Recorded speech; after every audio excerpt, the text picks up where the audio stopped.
നീർക്കോലി കടിച്ചാലും അത്താഴം മുട്ടും എന്ന പദപ്രയോഗത്തിന് ഇപ്പോൾ ആപ്റ്റായിരിക്കുന്ന ഒരു സാഹചര്യമാണ് നമ്മുടെ ബഹുമാന്യനായ ഉള്ളി സുരേന്ദ്രൻ്റെ കാര്യം.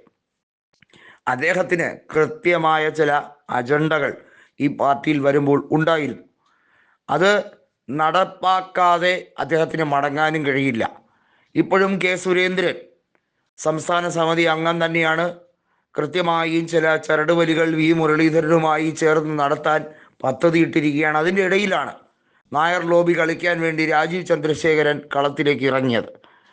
എം ടി രമേശ് അടക്കമുള്ള പലരെയും ഒതുക്കിയാണ് കെ സുരേന്ദ്രൻ ഇത്രയും നാളും ജൈത്രയാത്ര തുടർന്നതെങ്കിൽ ഇനി അങ്ങോട്ട് അതായിരിക്കില്ല എന്ന് വ്യക്തമാക്കിക്കൊണ്ടുള്ള രാജീവ് ചന്ദ്രശേഖരൻ്റെ ഇടപെടലാണ് ഇപ്പോൾ കാണുന്നത്.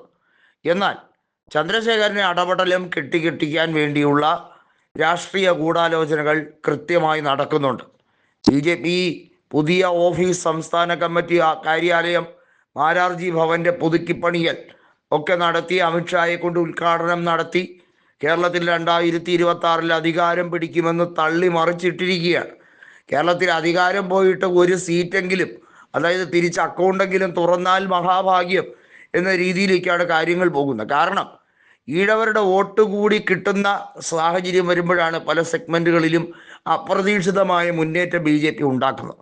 തൃശ്ശൂരിൽ സുരേഷ് ഗോപിയുടെ വിജയമായിരുന്നാലും അതുപോലെ ആറ്റിങ്ങലിലും ആലപ്പുഴയിലുമൊക്കെ BJP വലിയ തോതിൽ വോട്ട് ഷെയർ വർദ്ധിപ്പിച്ചതുമായി ബന്ധപ്പെട്ട കാര്യമായിരുന്നാലും, എന്തിനധികം പറയുന്നു, തിരുവനന്തപുരം ലോക്സഭാ മണ്ഡലത്തിൽ BJPക്ക് 2ാം സ്ഥാനം കിട്ടിയതുമായി ബന്ധപ്പെട്ട് ഇത്ര മികച്ച രീതിയിലുള്ള വോട്ട് ഷെയർ വർധനവ് രാജീവ് ചന്ദ്രശേഖരൻ്റെ നേതൃത്വത്തിൽ ഒരുപക്ഷെ സംസ്ഥാനത്ത് ഏറ്റവും ഉയർന്ന രീതിയിലേക്ക് സുരേഷ് ഗോപി കഴിഞ്ഞാൽ രാജീവ് ചന്ദ്രശേഖരനാണ് വോട്ട് പിടിച്ചത്. 3,42,000 വോട്ടുകൾ, 3,58,000 വോട്ടുകൾ പിടിച്ച ശശി തരൂറുമായി മുട്ടിക്കുമ്പോൾ കേവലം 16,077 വോട്ടുകളുടെ വ്യത്യാസമേ ഉള്ളൂ.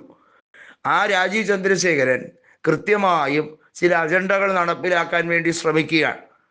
ഏതായാലും കേന്ദ്രത്തിൻ്റെ അജണ്ട അതുപോലെ നടപ്പിലാക്കാനാണോ ചന്ദ്രശേഖരൻ്റെ ഉദ്ദേശമെന്ന് ചോദിച്ചാൽ, ഇവിടുത്തെ നായർ ലോബി കൃത്യമായി രാജീവ് ചന്ദ്രശേഖരനെ ഹൈജാക്ക് ചെയ്തിരിക്കുന്നു എന്ന് വ്യക്തം.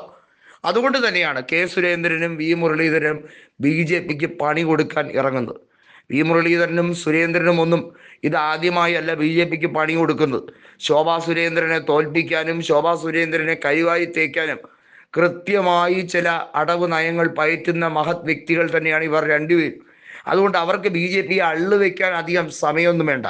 തങ്ങൾക്ക് കിട്ടിയില്ലെങ്കിൽ എല്ലാം നശിപ്പിച്ചേ അടങ്ങൂ എന്ന വാശിയുള്ള കൂട്ടത്തിൽ തന്നെയാണ് വി മുരളീധരൻ.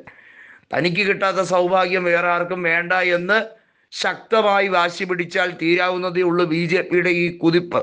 അത് കിതപ്പാവും പിന്നെ കിടപ്പാവും എന്നുള്ളത് വ്യക്തമാകുന്ന സാഹചര്യത്തിലേക്കാണ് കാര്യങ്ങൾ കൊണ്ടുപോകുന്നത്. നേമത്ത് അക്കൗണ്ട് പൂട്ടിച്ചതും നേമത്ത് പ്രശ്നങ്ങൾ അതിദുർഘടമായി മാറിയതും ഒക്കെ അതിനെ പരിഹരിക്കാൻ വേണ്ടി രാജീവ് ചന്ദ്രശേഖരൻ വന്നാൽ എല്ലാം ശരിയായിക്കോളും എന്ന് വിചാരിക്കുന്നിടത്താണ് കണക്കൂട്ടലുകൾ തെറ്റുന്നത്. ചന്ദ്രശേഖരൻ്റെ ബുദ്ധിയല്ല മുരളീധരൻ്റെ ബുദ്ധി. മുരളീധരന് പിൻബുദ്ധിയാണ്. എങ്ങനെ തള്ളിയിടാം, എങ്ങനെ മറ്റുള്ളവനെ വെട്ടി വീഴ്ത്താം എന്ന് കൃത്യമായി അറിയാം. അതേ സ്ട്രാറ്റജി രാജീവ് ചന്ദ്രശേഖരൻ ഇവർക്കെതിരെ പ്രയോഗിക്കുകയാണെങ്കിൽ അതിൽ അഗ്രഗണ്യനായ മുരളീധരനും അതിൽ കൂടെ നിന്ന് പ്രവർത്തിച്ചിട്ടുള്ള കെ സുരേന്ദ്രനും വിജയിക്കാനേ സാധ്യതയുള്ളൂ.